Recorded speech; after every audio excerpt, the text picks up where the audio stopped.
पवन सिंह जिंदाबाद जिंदाबाद जिंदाबाद पवन सिंह जिंदाबाद जिंदाबाद जिंदाबाद काराकाट की जनता जिंदाबाद जिंदाबाद जिंदाबाद काराकाट की जनता जिंदाबाद जिंदाबाद जिंदाबाद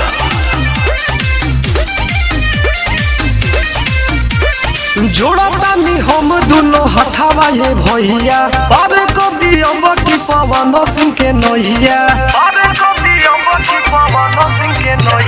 जोड़ा तानी हम दोनों हथावा ये भैया पर को दियब की पवन सिंह के नैया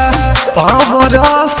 टार के पावर अब की देखा दी काराकाट से अब की जिता दी पवन सिंह के संसद बना दी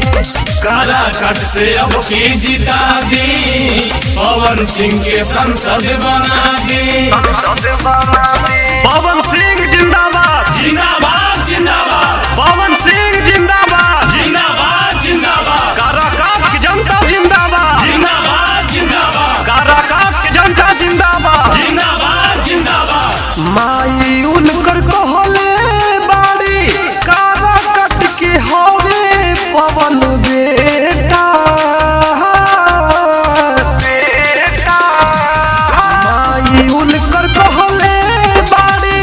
काराकाट के होवे पवन बेटा पूरा विकास करी है नेता होवे चहेता सभे मिल जुल के सुनी इनके जीता दी पवन सिंह के संसद बना दी काराकाट से अब की जीता दी काराकाट से अब की जिता दी पवन सिंह के संसद बना दी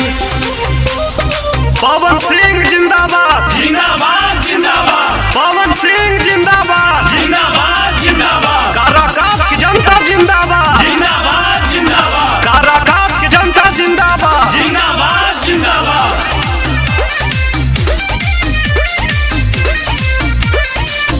रउआ लोग साथे बानी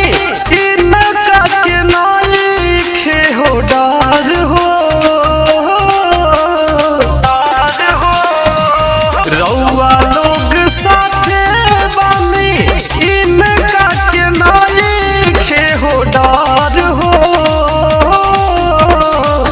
बात सुनी कहतावे राउर भाई छोटू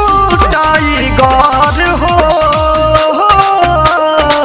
चाचा चाची दादी माई बुथ पावर देखा दी पवन सिंह के संसद बना दी काराकाट से अब की जीता दी काराकाट से अब की जिता दी पवन सिंह के संसद बना दी